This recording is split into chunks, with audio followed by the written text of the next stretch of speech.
Verra Tirado. I'm with the Department of Education, the Bureau of Exceptional Education Student Services, and I'm the Bureau Chief, and I've got a couple folks here with me from the department. If you all could introduce yourselves and just tell them what your role is in the department. And you all come on in. Yeah, welcome. I'm Patricia Howell. I'm the Program Director for Monitoring and Compliance. Yes! We've known each other for years, although I'm old and don't remember her name. Thanks. I'm Amy Malini. I'm the Parent Services Program Specialist with the Bureau. I don't know you. Yes! No. And so just a little bit of a housekeeping. Those of you who just joining us, come on in. There's plenty of seats, and I encourage you to take a seat up front if you can, so we can fill up some of these spaces. My contact information is here, and so I don't know, maybe Amy, if we can move it maybe out towards the center so that people can see that. So that if you have any questions or anything specific that you maybe want to follow up related to your child, or if you have a friend who might need some assistance, I think the best way to handle that would be in the context of go ahead and contact me directly.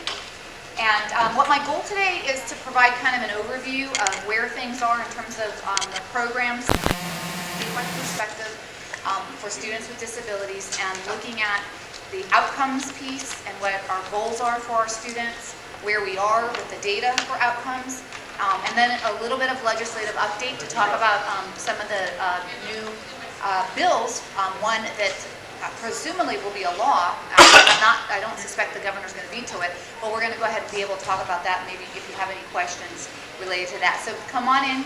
Yes? The age group, what ages are you tailoring? All ages? Okay, that's a really good question. Thank you for asking that. The Bureau of Exceptional Education covers students from ages 3 through ages 22, so students in our K-12 school system. Access to college and so forth. We, as part of their transition plans, but I'm not responsible for post-secondary beyond the transition part. So once they go into transition, post-secondary takes the lead on that. So this is really, pre-kindergarten through graduation. Okay. That's what. Again, ready to get it. Absolutely. Okay, that was a good question. Any other just kind of basic questions to make sure you know where you are, you're in the right session? Again, I'm Verra Tirado. I'm Bureau Chief of Exceptional Student Education and Student Services with the Department of Education, and that means the overseeing the pre-kindergarten programs through graduation. Yes? Will you be covering the new bill that just recently passed about deficit education? Just briefly. We don't have all the details yet, so. Okay, thank you. All right. Yes? Just want to make sure I've got your email address right. That's Monica.Verra and dash. Dash. Tirado. That's a dash. Okay, good. Yes. Thank you. Good clarification. And is it, it's all runs together? Right? Yes. No spaces? No spaces. And is it case sensitive? No. Yeah, it's not case sensitive. Good questions. Good housekeeping It's a questions. low pay stash? All right. It's in the middle? Yes. Go to Department of Education, click ESE, then you find Yes. Yes, really great point. If you get lost, if you lose my email, just go to the Florida Department of Education website, and it's also in the Family Cafe handout brochure. But if you just ever forget or lose something, just go to the DOE website, hit Exceptional Education, Student Education, and you'll find me. Or you'll find a contact. do the first thing on it. I'm the first thing on it. Oh, great. Okay. I want to start off by telling you just a little bit about myself before I got into this position. I started in education as an elementary teacher. I taught both general education and special education. I had experiences at that time with students with emotional behavioral disabilities. That's really with my first experiences in special education. And then I moved on to be an assistant principal, a school-based administrator.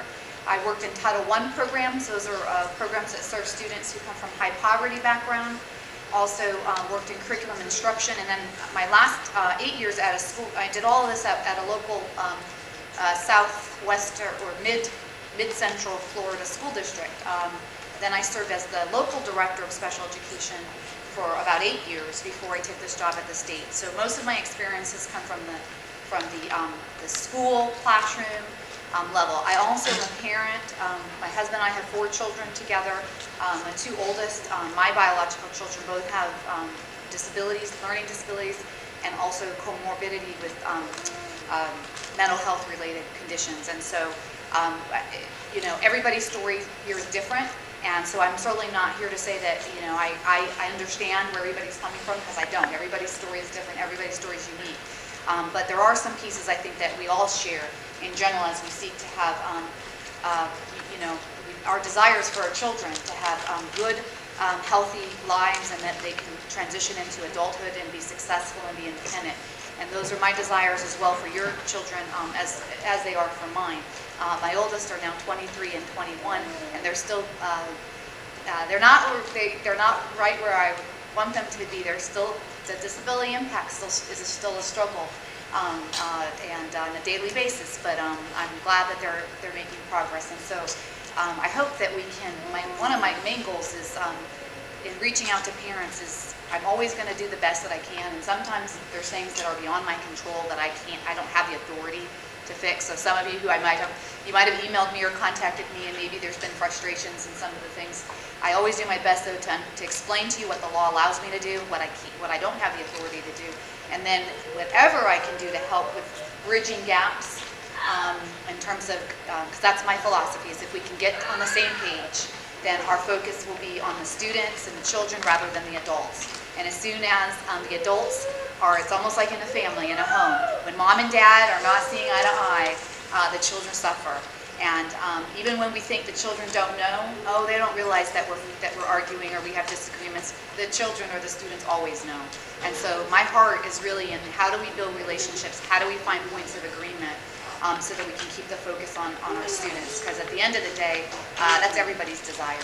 The educators who work with your children, you, the community members who support our students, and I often feel like as a community who cares a great deal about students and adults with learning disabilities, I describe it as a lot of friendly fire goes on all the time, meaning all the different people who really get up every day to work and support and care for students with disabilities.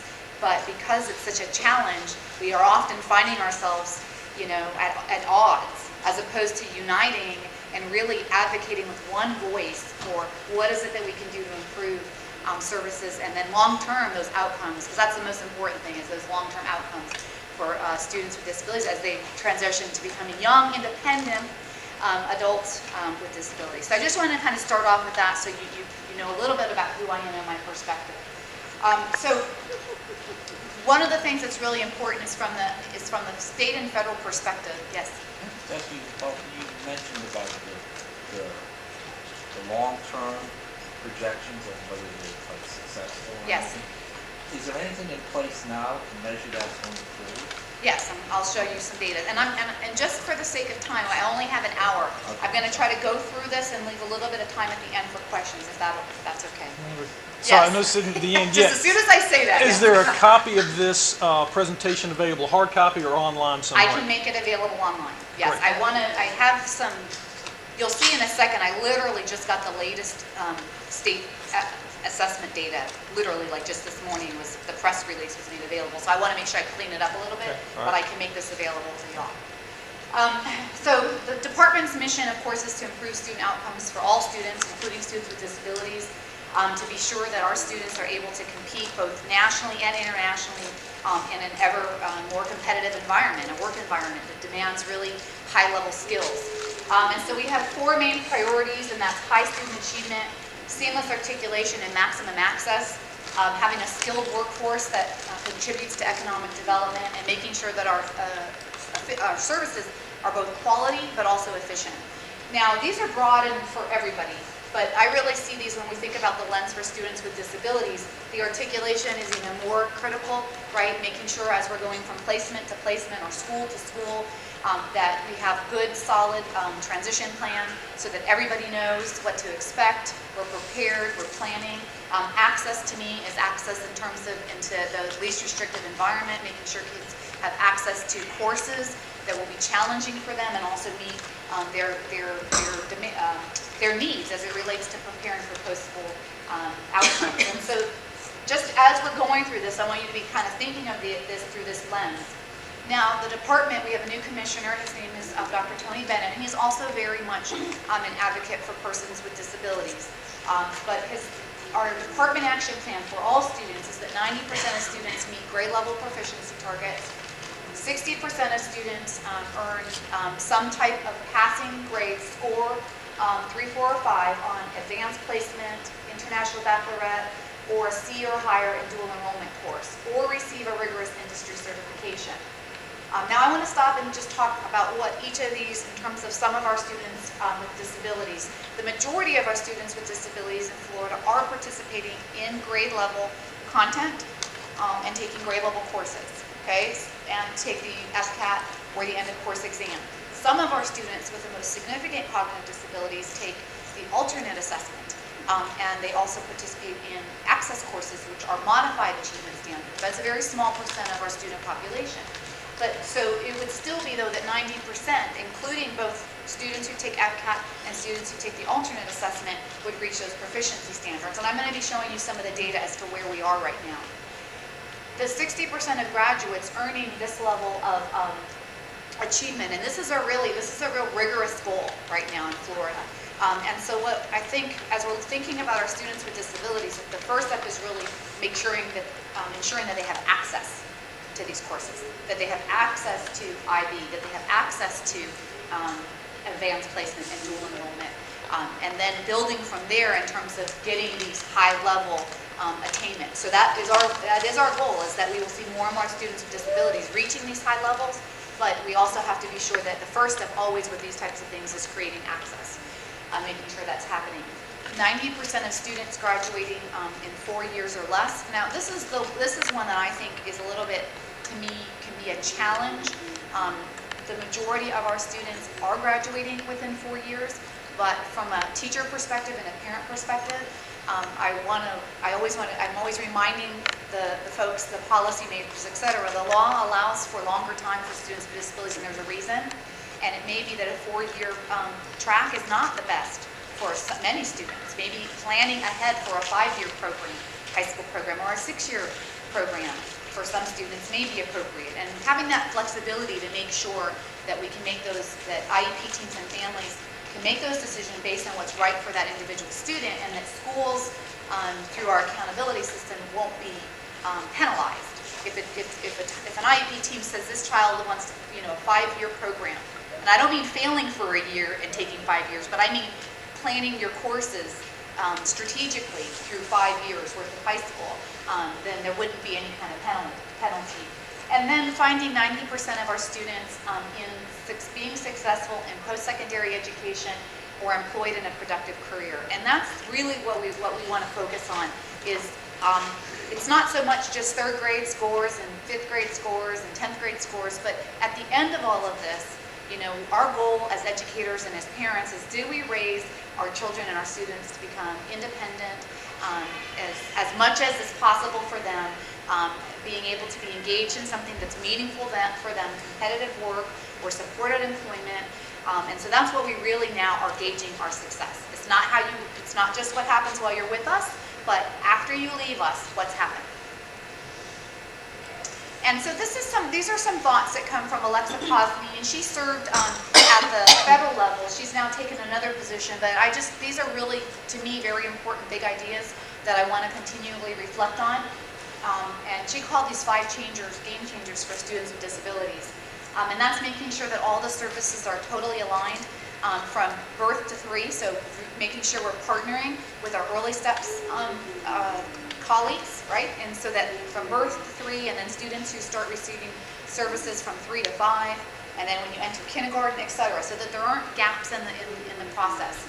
And really emphasizing, as we know, is so critical, those early interventions, and making sure that we are investing resources to get at those needs early on, so that we either eliminate gaps whenever possible, or at least keep them as small as possible. Developing policies that will push all teachers to be prepared to work with students with disabilities, that students with disabilities are not just ESE teachers or special education teachers' responsibilities, that every single educator is an educator of students with disabilities. Every principal is a principal for students with disabilities. et cetera, every superintendent, and really understanding that this is not, we don't have a separate education system. It's one education system with support for all students. I'm sorry. But I see why, how we make sure that we have teachers. Prayer. Take additional. College credits And we'll- courses. Well, we're going to talk about that, and that we do It will have. not. What? It will not. There's a bill that's been passed that's doing that. Yes. They have to. Yes, yes. Even if they don't. teach Wait, you gotta heckle me at the end. biology Wait, let me at least, when I'm all done, if I haven't answered it, then you can heckle me, okay? You can email me there.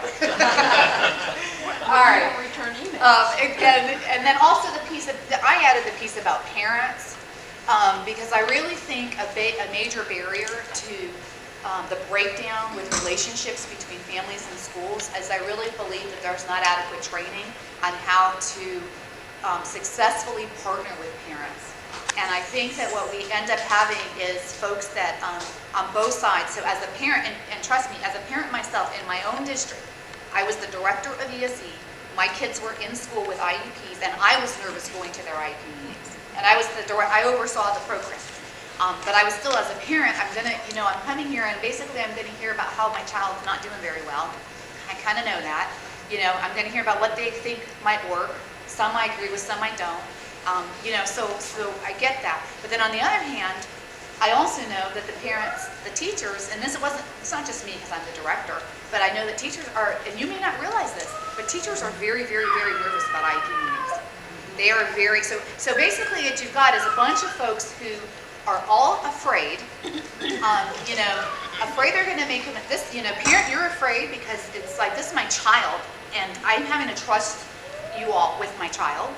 The staff are afraid because they feel like they're doing their best, but you may not be, satisfied, and I might get sued, and gosh, maybe I should have just been a basic ed teacher, right? And, so really, in my heart of heart is that we work on training and programs that will build consensus, build support, so at the end of the day, we have a stronger special education community.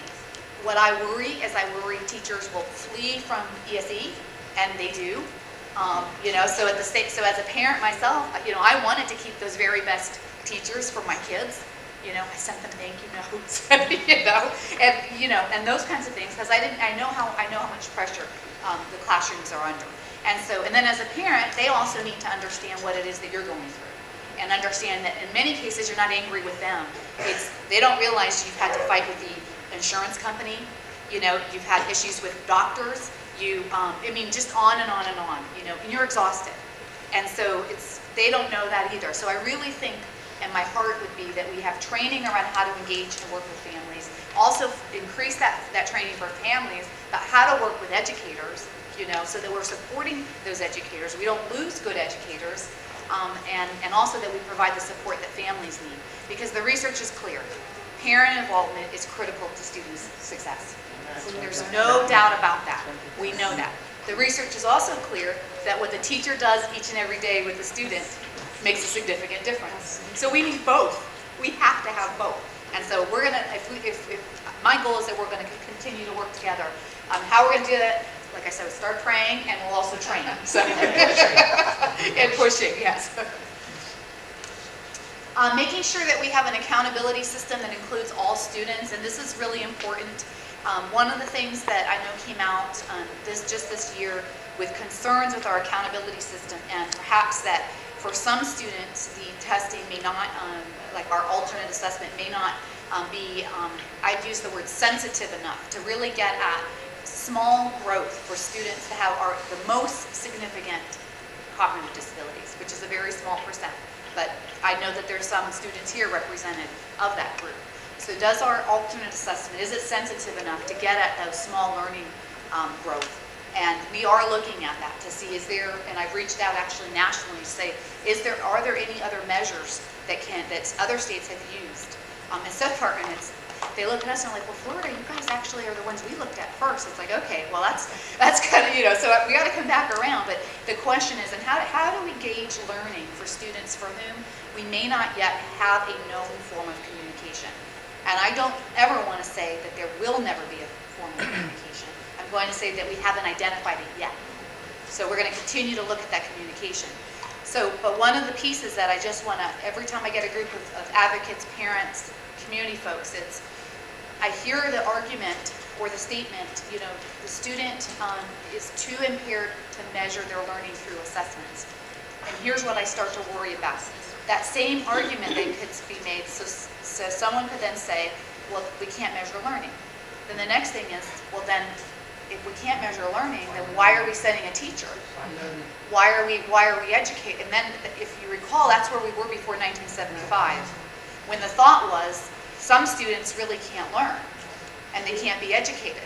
And so, you know, just as we're thinking about accountability, I truly believe we have to have a system where every student is involved, so that every school and every educator has accountability for every single student.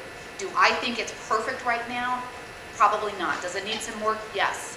But by saying maybe we're going to take groups of kids out of the accountability system, I worry that we would go backwards. And in fact, the next argument, and people still to this day, in 2013, because I read sometimes editorials and things like that, will say, why are we spending this amount of money educating students for whom you know, we're not getting a return on investment? So, you know, I would just encourage you to be a voice of education is for all, accountability is for all. If there are issues in our system, let's work together to make sure that the assessment and the accountability is appropriately used for all students. And then this is a big one, and this goes back to your point, Mr. Henry. Transition planning, to be sure that students, as they're exiting the system, you know, they transition successfully into those post-school outcomes and career opportunities. I remember my son, and he was in a traditional high school after he graduated, and he really struggled. And at one point, he's like, Mom, I had a case manager in high school. I need a case manager. And he meant like someone who like goes out, you know, checks your backpack, make sure you wrote a note in your folder, you know, I'm like, that you don't have one. He goes, well, then I'm not ready, because I need somebody to do that. And then he kind of wanted me to do that, and we had to have a talk about, you know, and you gotta become more independent. But the point being is that, you know, and I realized, you know, I was advocating for the supports I believed he needed. Now, as an adult, he was saying, why did I still have a case manager maybe like my senior year? You know, well, I'm thinking, well, you wouldn't have graduated if you didn't. But anyhow, but the point being, it's that, you know, we don't always know, right? I mean, I'm going to be honest with you, as a parent myself, that's why I say, I think at the time I've always made the right decisions, but I have to, now that they're young adults, to say I made the decision that's going to make me cry, that at the time I prayed about, I thought about it, and it made the most sense for me at that time. Yeah, and if I messed up, I'm sorry, and I'll pay your therapy bills. That's all I can do. That's all I can do. You know? And when you're a parent, you'll understand how difficult it is to make, you know, this is what I tell my kids, you'll understand how difficult it is. And this is another really important concept that we are saying over and over and over again. And that's the theory of presuming competence, the least dangerous assumption, okay? In the absence of conclusive data, educational decisions ought to be based on assumptions which, if incorrect, will have the least dangerous effect on the likelihood that students will be able to function independently as adults. So we presume that every single student is competent, including a student for whom we do not have a known form of communication today. We presume that if we continue to persevere, we will find that mode of communication and unlock the mystery and unlock the world, so we can get a sense of what that student or young adults, you know, their interaction, their communication, what the stories they're trying to tell us. We presume the least restrictive environment is the right place for students with supports. So this is this theory.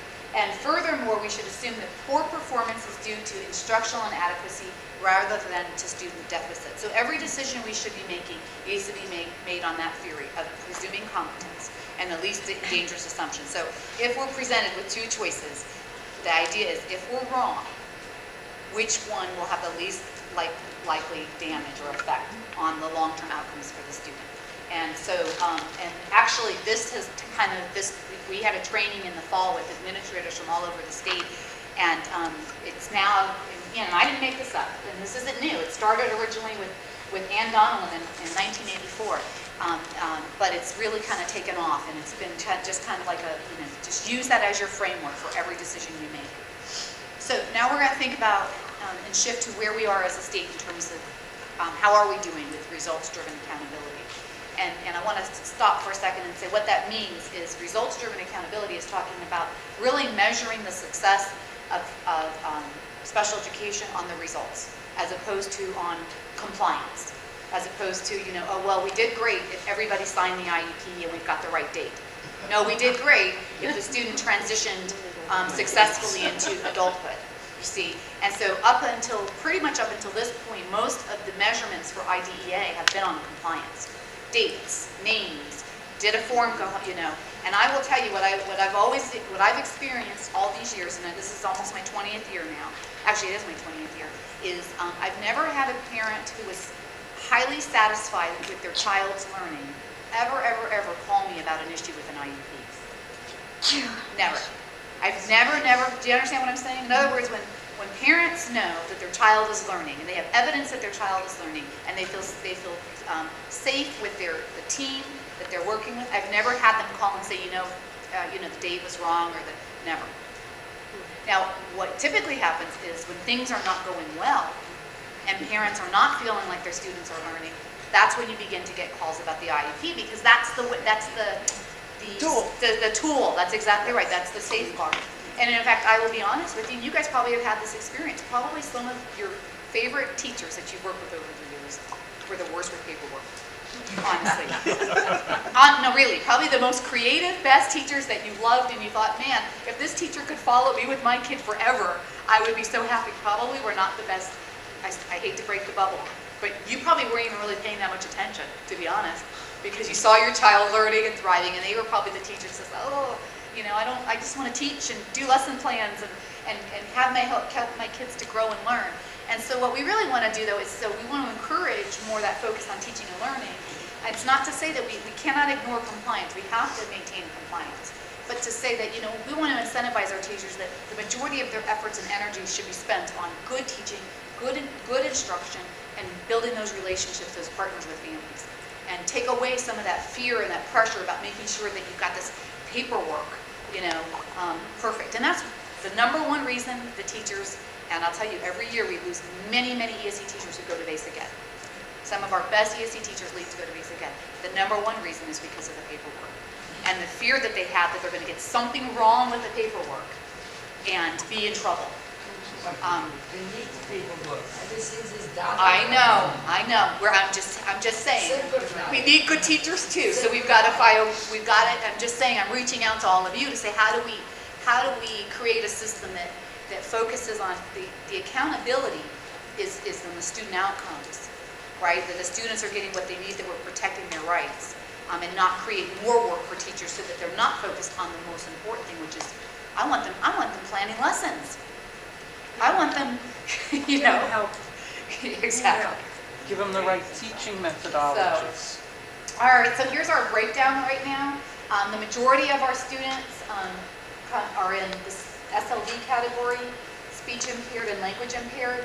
Included in our other category, and I'll break this down before I put it up on the web, but includes autism spectrum disorder, which is growing. We're around, I think, 8% right now. Also includes traumatic brain injury, physically impaired, deaf and hard of hearing. So a lot of our lowest incidence programs, but these would be considered our high incidence programs, meaning we have the highest numbers of students in these programs. Traditionally, we've been above the national average in terms of our percent of students identified as being disabled. And so here you see, as back from 07, 08, we were at 14%. The national average has been between 12 and 13%, and so now at 12.9, we are just at the national average in terms of the percent of students identified. Again, reminder of why it's so important to presume competence and think about the least restrictive environment is when we're thinking about inclusion, and students have access to core curriculum with content certified teachers, and general education teachers are content certified, as are many of our special education teachers. Before that, I noticed that the statistics were smaller. I thought that there would be more identified with disabilities. The numbers are going down. Yeah, Because we're refusing to our overall. Yeah, but I thought it would be the opposite. Yeah. Because I started noticing more and more people becoming more, noticing more of those disabilities. The decreases, the only decreases are in our area with specific learning disabilities. That's the majority. We do have increases in our low prevalence population. I think the population for the state of Florida is growing, so the numbers are not keeping up with the genetic. That's true. There's also the issue that they're instructing to say that dyslexia is not a disability, it's a behavior. Autism, the children with the high IQs, they're declassifying them and refusing to recognize that their social emotional behaviors are adversely affecting them. But because academically they're doing well, they're declassifying those children and destroying their lives by not addressing their disabilities, because they're declassifying. And that's why the numbers are going down. They're refusing to classify. And the children with other health impaired, they're refusing to classify them and give them the services they need, endangering their lives. Yes. And I'm involved in that.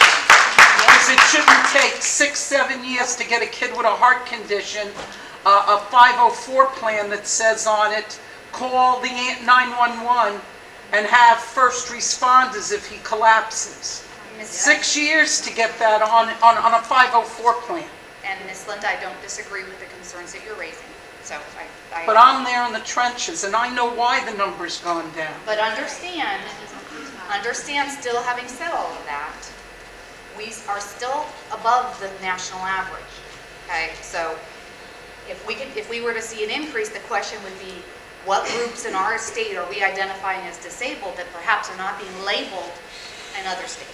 And so that's the question. We've got to make sure that we're keeping an eye on that so that we don't have, for good that can come from identification, there's also concerns that come from labeling. Yes, Okay, but so let me- that's can I- happening in Ms. all Linda, 50 can- states. Oh. All right, Okay, can I keep going? yes. Thank you. Oh, go back. Okay, sorry. Okay. And so again, what we know is we want our students to be able to participate in the life of the school community. That's real life, to be engaged in that. Big focus on communication, on increasing communication and social interaction activities and opportunities. And that really gets at that social emotional piece that Ms. Linda was just referring to. That we have to be sure it's not just about reading, writing, and arithmetic. That we've got to look at the whole child and what are their needs and are they able to get the need there, engage appropriately in social appropriate experiences. And then again, we know that inclusion provides access to age-appropriate models of behavior and opportunities to build a network of friends. You're saying those are the department goals? What's that? You're saying that's department goals? These are benefits of inclusion. So why we need to continue to promote inclusive practices and presume competence and presume that inclusion for the majority of students would probably be the most appropriate placement. Now, I will say at the same time, we need to offer a continuum of services. And just as many parents that I have call me who say, I want full inclusion, I also have, and probably some in here, their children are at center schools, and they absolutely love their center schools. And when they hear me say this, they say, are you saying that center schools aren't good? So again, it goes back to my point that we've got to have families and educators be at the table making these decisions, because it needs to be right for the individual student. A center school will be a separate ESC school. Like they're only students with disabilities on that separate school. Okay, let me keep going. What happens when you know that it's not happening? This sounds nice, and I'm not new to this. I've been doing this stuff for 40-some years. I have a grandchild now that I'm doing for. This all sounds wonderful, but in the trenches, bottom line is, it's not happening. In the real world. Are there any parents here who think it is happening for And you? you don't For you? return Okay. emails because I've emailed you, ma'am. Okay. And the bottom line is, there is a completely big disconnect between the Department of Education, ESE, and the local school communities. Yes. Because bottom line, the message is, you can't do anything for the local people. You say inclusion. Y'all get to say all Say these nice inclusion. agendas, but it Some does schools not don't have it. happen. There is a disconnect, and the children are falling through the cracks. Yes.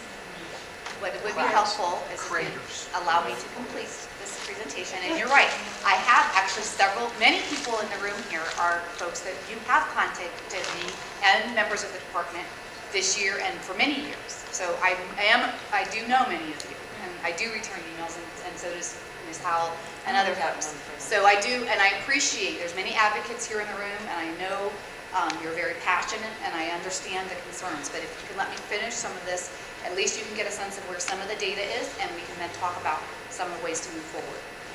Right now, so as for an example, Ms. Brenda, if you've been working on this for 40-something years, you can see that in 05-06, only 55% of students in Florida were in general education classes. We are now up to 70% spend the majority of their day in general education classes. Now, we still have work to do. I'm not suggesting that we don't have work to do, but that's a big It's a big leap improvement. that we need to acknowledge that movement is happening in the right direction and continue that momentum and moving forward. Positive things are happening. They may not be happening in every situation as quickly as everyone would want, but we've got to look at sometimes right now, take a step back and look at that big picture. Where is it working? Why is it working? And then how do we help those individual situations where it's not working? Because clearly we've got some evidence that we do have movement going in the right direction. And is this only in elementary? No, this is K through 12. Yes. Then when you compare us to the 7 largest states, and those are really our only comparison groups across the United States, are the 7 largest, we have the highest percentage of placement time in general education. So you can see in California, only 52% of the population spends the majority of their day in general education.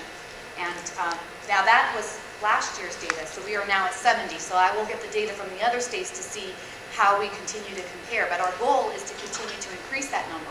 Still being sensitive to the fact that an IEP team may determine that for some students, a separate placement is the most appropriate. So please do not, those of you who are, like I said, I'll get emails from parents. Some parents will say, you haven't gone fast and hard enough here. Another group is just as angry with me that, how dare you say inclusion is the, so I'll be honest, for everything that everybody in here wants, there's someone on the other side who thinks something different. So my job is to try to help move through the state level policy forward that will promote best practices. So, and I'm going to continue to do that. Something that's important to know is 90% of our students do take the FCAT, which is our general test for students. And now we've also added the end of course exam. Only 9%, 9.6% of students with disabilities take the alternate assessment. So in Florida, the majority of our kids are participating in general curriculum. Again, 97.9% of our kids are on traditional campuses. So only 2% attend separate schools. That's very different from other states. There are many states that actually contract out services for many of their students with more severe disabilities, both behaviorally and academically. So in Florida, these schools, and they call them like day treatment centers in other states, these schools in Florida are typically part of the local school district. The students, the 2% of students who are in center schools, 46% of them took the FCAT. So the majority of kids who are in center schools are taking the FCAT. They are not taking the Florida alternate assessment. And that's something that's usually the question. I've got a couple hands right now. Yes, go ahead. FSDB, they have a class in each of those schools? They do. Yes. In the center schools. FSDB, they're included in are they classified as a center school? They're classified as their own school district. He's referring to the Florida School for the Deaf and Blind, which is a school that only has students with disabilities. So in a sense, it's kind of like a center school, but technically under Florida legislation, under Florida statute, they serve as their own school district. They're actually like a district on themselves. Yes? For school districts that don't particularly have, I'm curious about center schools, cluster sites? Yes. Are those, I know those classes aren't operating as a separate school, but when you check data, are those cluster sites in the data of traditional schools? Are those cluster sites in the data of? They're included in that traditional school. Those student scores are they're included just like everybody else in So that you school. have a school, yeah, so if you have a school district that doesn't have a center school, but they operate on cluster sites versus non-cluster sites, essentially, those are all traditional schools in your data. Yes. Okay. And all the student scores count in those school grades. So every student is included in those school grades. I think I saw another, and I'll be happy to take clarifying questions. If you have statements about concerns, if we can hold those to the end, but if there's something that's confusing you want clarified, that would be helpful. Do you have a question? Quick question. At what stage do you determine if the child is going to do the alternative test? Rose County was school day holiday on Thursday, and the MCAT scores are not out of here. I would have liked to plan for my child to determine what's needed. So what does the state intend to do? Well, the Florida alternate assessment is really only designed for students who have significant cognitive disabilities. So It's not an alternative test, so to speak. it is, but it's for a very small percent. Only about 1% of the total population of all students should take the alternate assessment. So students with the most significant cognitive disability should be taking the alternate assessment. Everyone else should be taking the FCAT. But we can talk more about if you have a specific question about your child. And then the other thing that's important is there's also this concern that the center schools serve the students who have the most significant cognitive disabilities. And some of them do, but as you can see, half of them have students who take the FCAT. 71% of students who participate in the FOG and earn a level 1 through 3 are actually served on traditional campuses. So most of our students are served in traditional campuses, even those kids with very significant cognitive disabilities. Here is our latest reading data. This just came out yesterday. This is the entire state. This is all students. So this number here is achievement level 1. The red is level 4, and level 3 is proficient. This blue is proficient. So for all students in reading FCAT grades 3 through 10, we really have not moved. The data is very stable right now, and that's a concern because we want to see an increase year by year. Do you have a clarifying, do you have a question? Yes, Ms. Linda? my question is, why does the state of Florida refuse to go to scientifically based reading programs like the Orton approaches? When we're able to show that addresses, and the state of Florida says there's no such thing as dyslexia and refuse to acknowledge that as a disability. We first two things, but Right. that really kind of wasn't it. That was a question like, when did you stop beating your wife? Okay, well, Anyhow. look at the scores. So the first thing is, we have to use scientifically research-based programs. The state cannot dictate to districts which programs they use, but they must identify in their K-12 reading plans that they are using scientifically research-based programs. And some districts use things like Linda Mood Bell, Orton-Gillingham. So what I would really be doing is working at the district level to identify what is in their K-12 reading plan. They are required to submit a K-12 reading plan. And then it's really looking at that data to see the impact that it is having on students and if our students moving forward. Now understand, this is all students. This is not students with disabilities. This is all students. Which shows how many are actually learning to read. So, You're looking at 56% and 57% are okay, at the but 3. there's other folks who have questions. Go ahead and we'll come up front. Clarifying question. When you're talking inclusion, are you saying with accommodations? Yes. Are they working at the same level as the other students? Or like to make a social behavioral models and It stuff? could be both. It depends on the They student. can modify the curriculum. If they modify, this is a question about inclusion. Students who are participating in modified curriculum, which would be access point courses, those courses can be provided in any context. They do not have to be provided only in a separate self-contained classroom. So they could be provided in a general education classroom. The key is you have to work, the tricky piece is with teacher certification and making sure things are lined up to support that, but we describe them as setting neutral, okay? So that's setting neutral, meaning modified curriculum doesn't automatically say you have to be in a separate class for modified curriculum. Now, for some students, a separate class may be the most appropriate placement. For others, they may participate in that modified curriculum in a general education class. But most of the students who are in gen classes do not have modified curriculum. They are working on the general standards. They have just accommodations. So the difference between an accommodation are those supports that give you what you need to be successful with the gen ed curriculum. A modification is like, and I'm just simplifying this like in 10 seconds. Even with accommodations, if you cannot master successfully or make progress with those gen ed standards, then the team considers those modified standards. And then you're looking at different courses, which really becomes more significant in high school. So, because then you're either earning courses that will lead toward a standard diploma or courses that will lead towards a special diploma. Okay? So, and I think we had some questions in the front row. I don't want to forget you all. I'm just wondering, because this year they changed the FCAT again. They did. Put it on computer. They did. So is, I mean, I'm going to show. How do they balance these transition years Right. with the, and then teachers suffer the, the salary thing, and but. Let me show some more data. I have some data that's promising.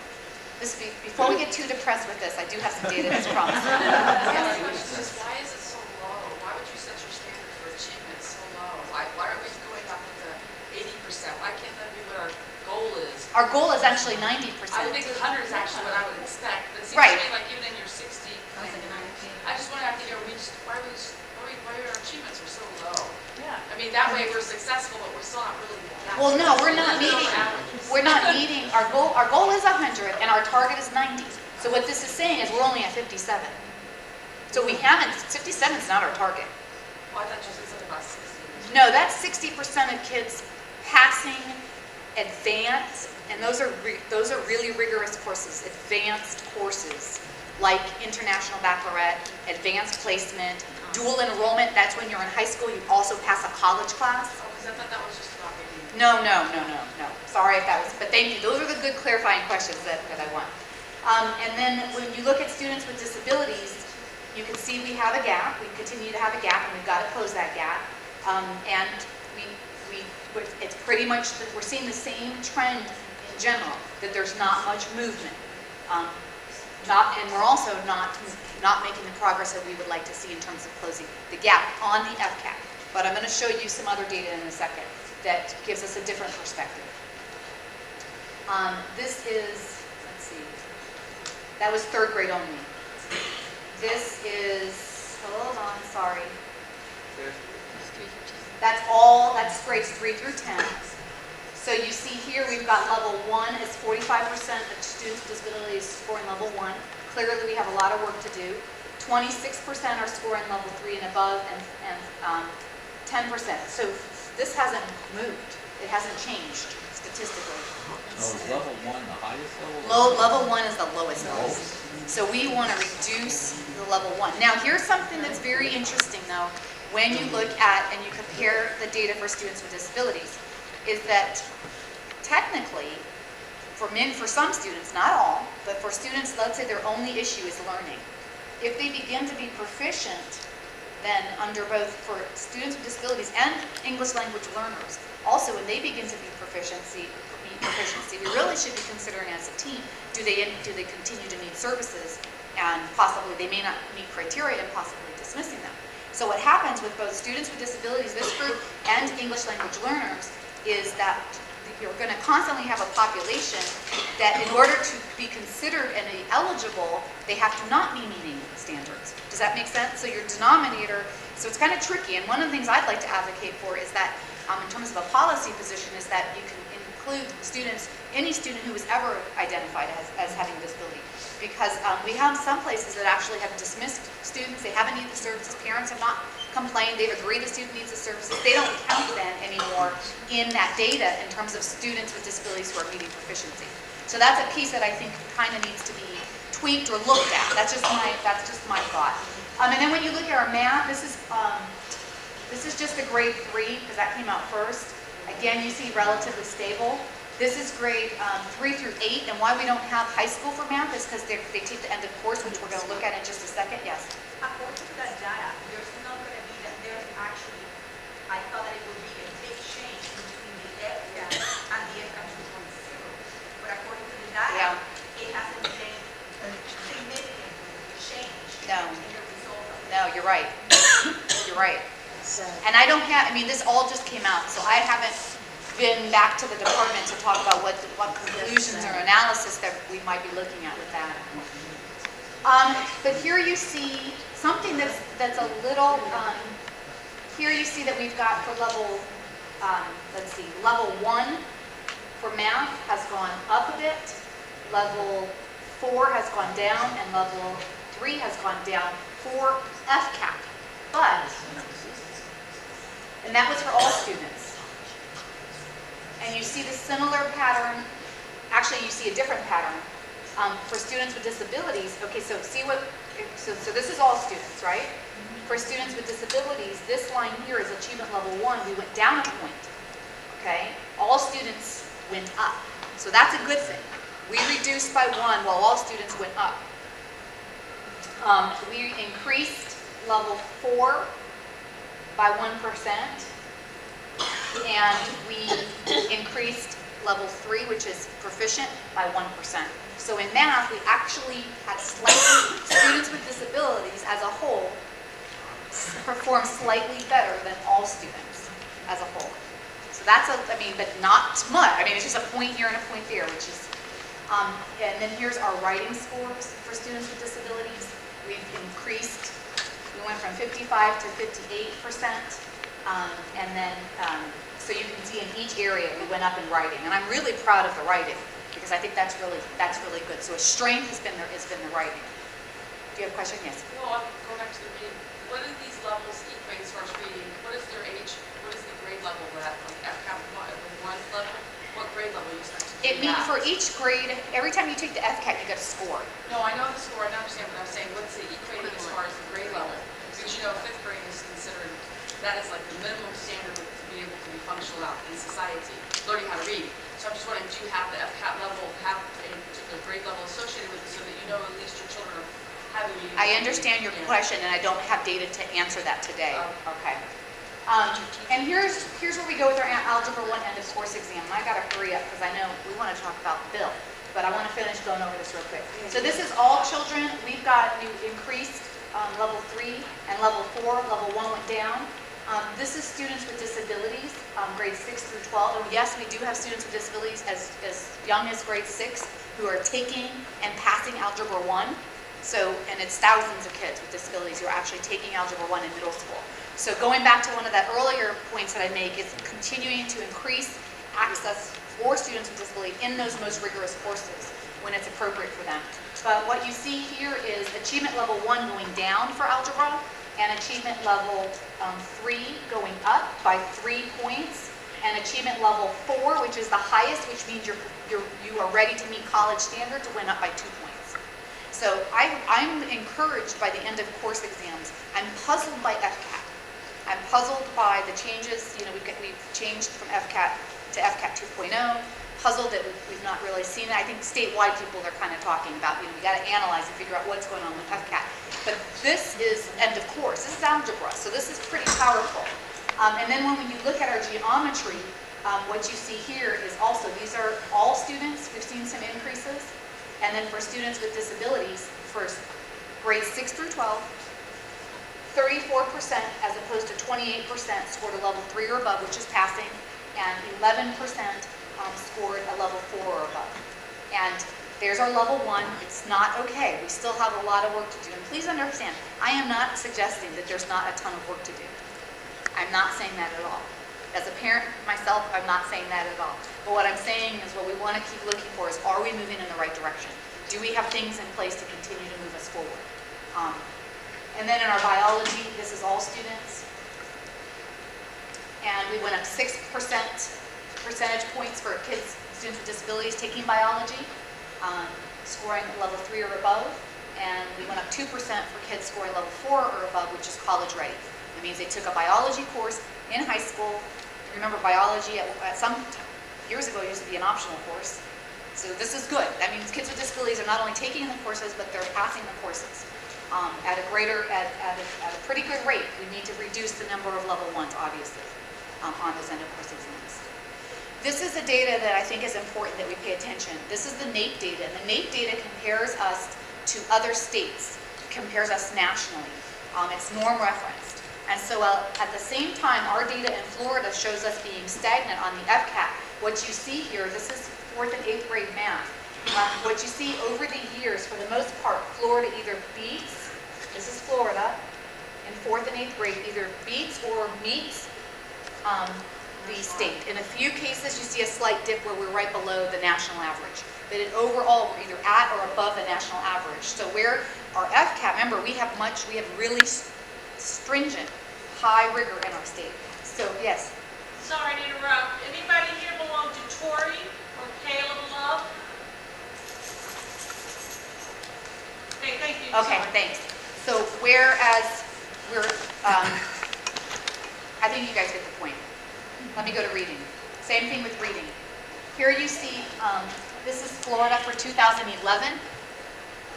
We're 15 points above the United States, and we're 9 points above the United States average on the national assessment for reading for grade levels.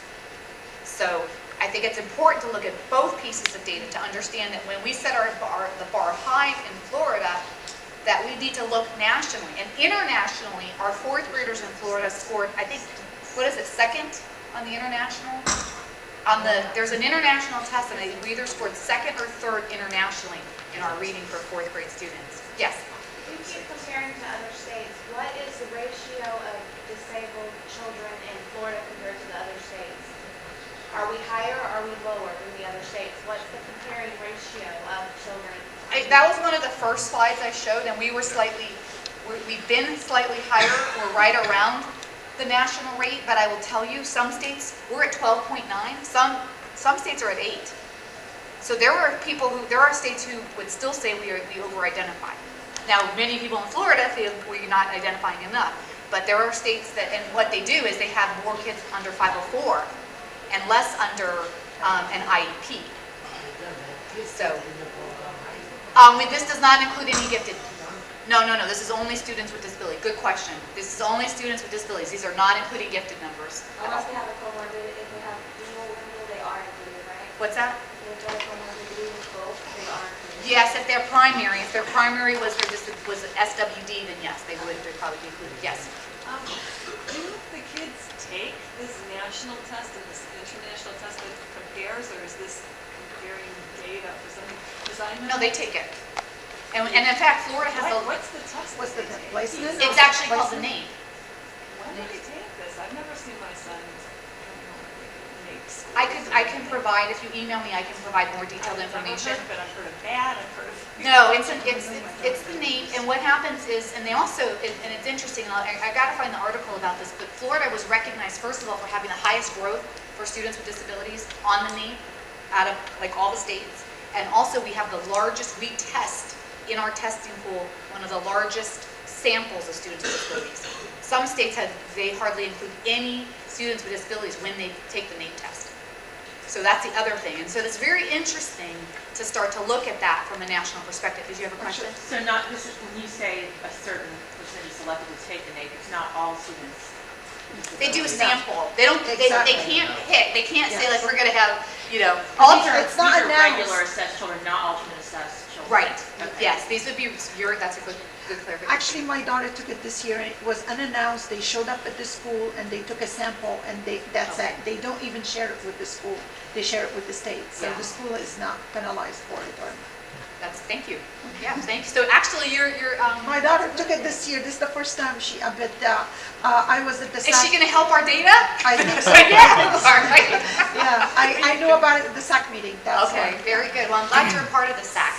And we end at 1, right? Yeah. Oh. 2. Oh, 2. I mean, it's time.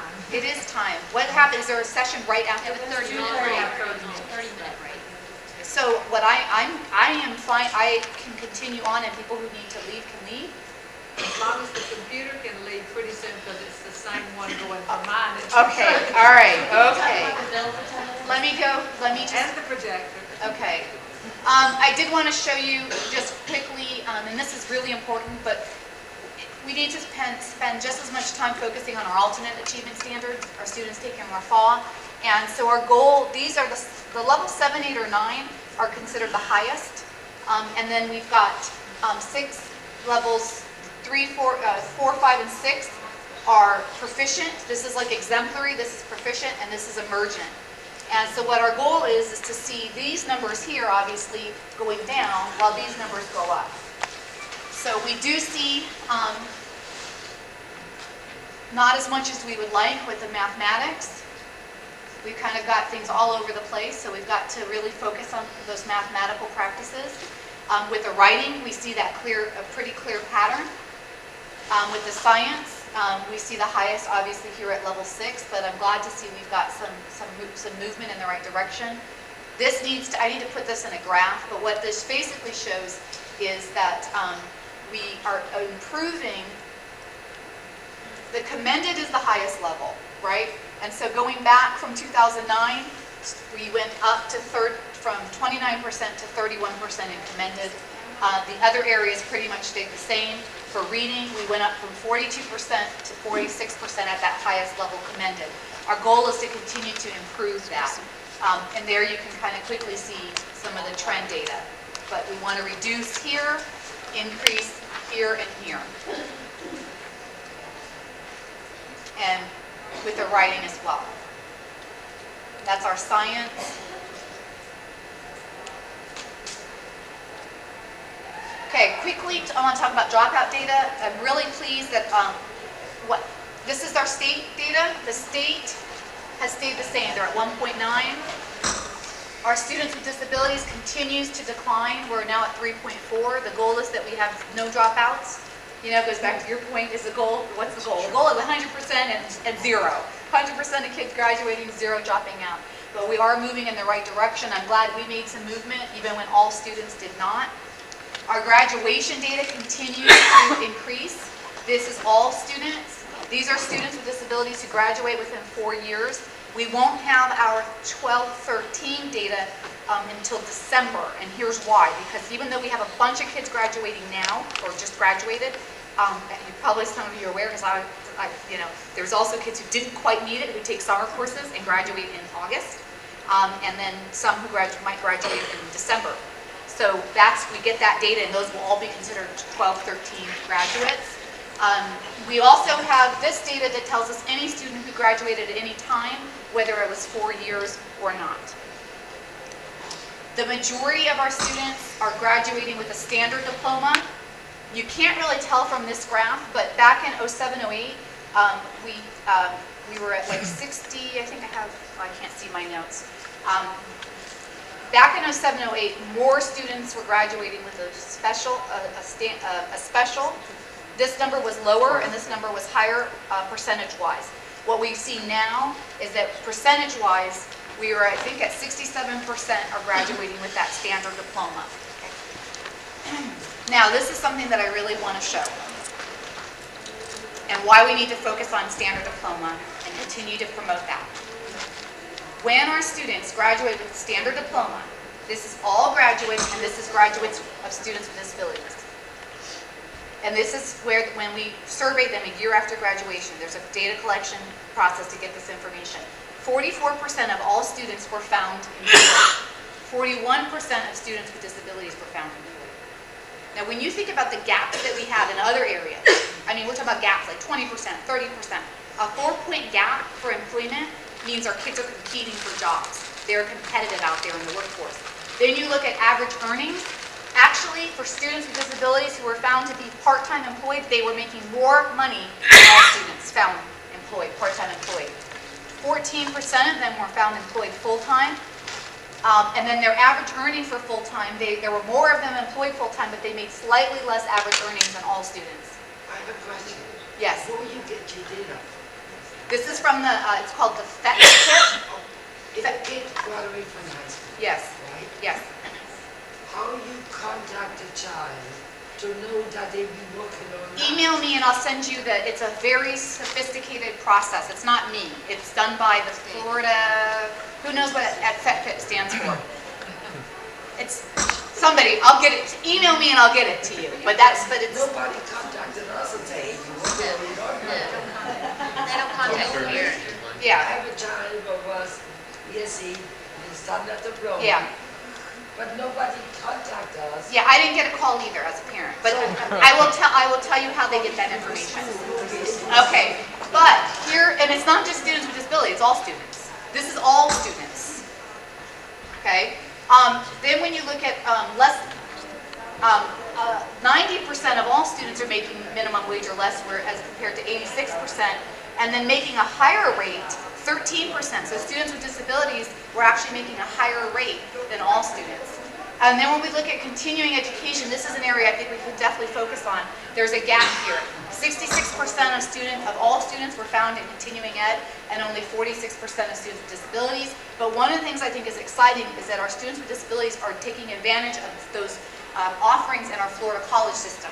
Our Florida college system is really doing a good job trying to get technical programs, 2-year degree, 4-year degree, all at local colleges so that more students have access, it's more affordable, etc. Yes? Have your data actually been broken down into smaller areas as far as finding out what type of disabilities they have?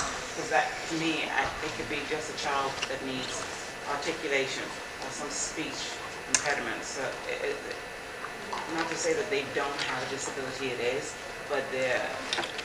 No, I understand what you're saying. As opposed to someone with Down syndrome, autism. Remember, this is only standard diploma. This Yes. slide is only standard diploma. This is is special diploma. So here's where you begin to see the greater gap. And that would be children on the spectrum, Down syndrome? They could be on either.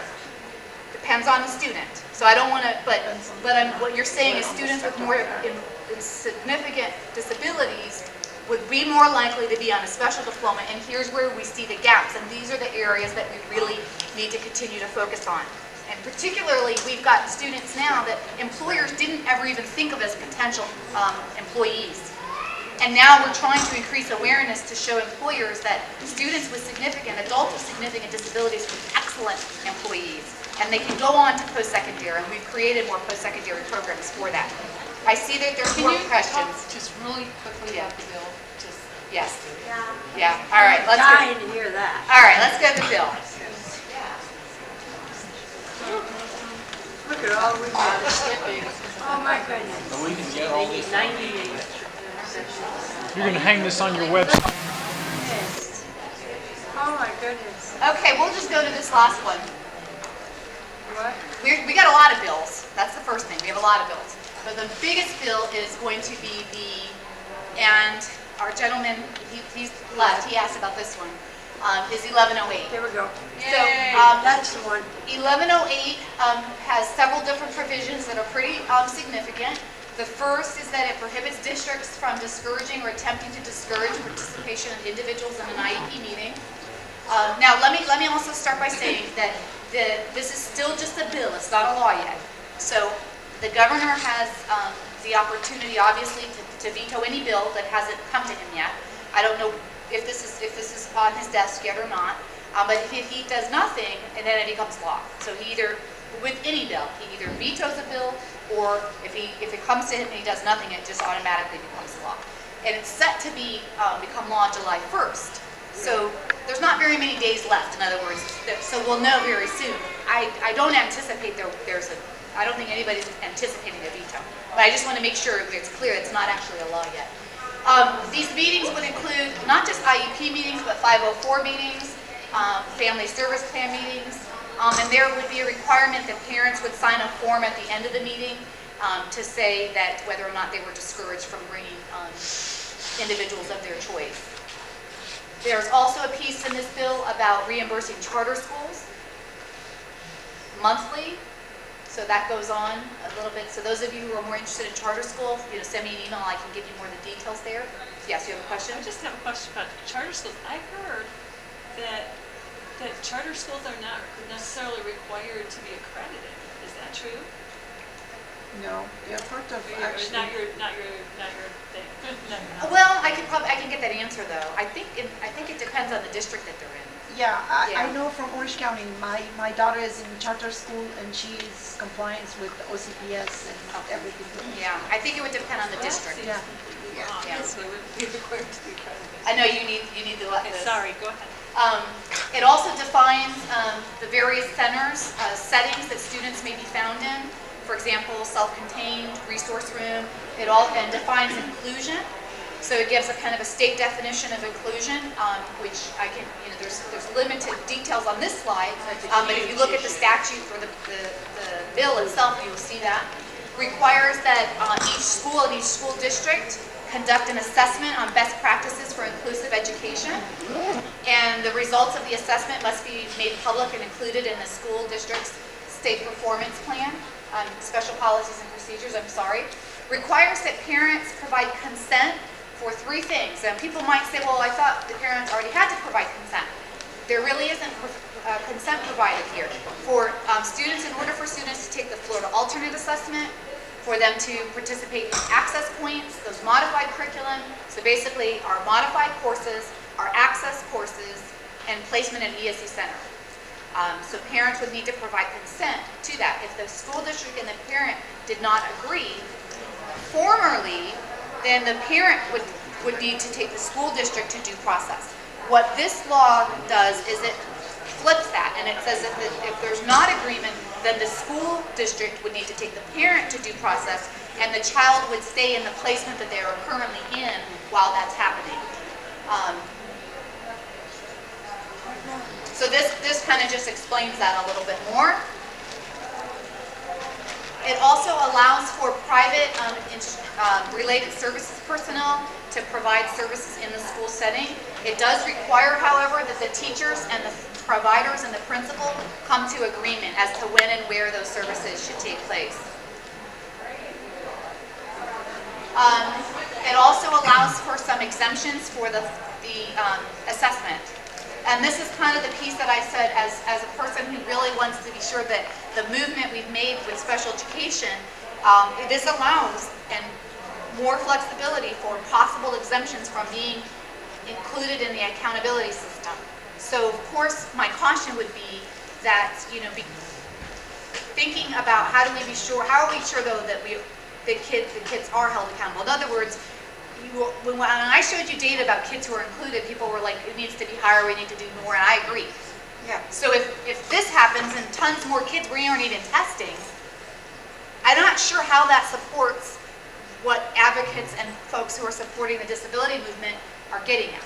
So in other words, I'm just cautioning that, it's meant, the intent would be that a very small percent of students that this may be appropriate for this would be a consideration. But like anything, sometimes things get bigger than one would expect. So I just want to caution folks about that we want kids in our accountability system so we can be accountable. So schools can be accountable, teachers can be accountable, but we need to do it in a way that makes sense for students and families and teachers. It also, this is just about the extraordinary waiver. It just kind of defines what criteria you need to consider. It allows an IEP team. Before, the superintendent had to make a request.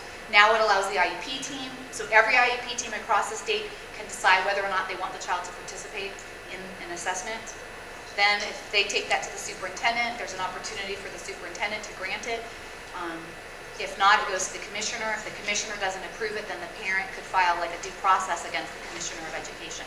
Yay! For their child to be exempted from assessment. What good is that when no one wins in due process? So that just explains that a little bit more. And let's see. This is about the school grading, and the ESE centers can continue to receive either a grade or an improvement rating. But if a student has only attended an ESE center school, their grades will not be included in their home zone school. So this is the thing. Where did my friend go? She had to leave. This requires all educators to have ESE training either a college course or professional development to get their certification renewed. So that's very exciting. So I wanted her to see that. So Is that the law now? One credit. if the, That's nothing. if the governor doesn't veto it, yes, it'll be the law. This is part of 1108. Oh, because right now we have aides teaching reading. Yeah. So, So in conclusion,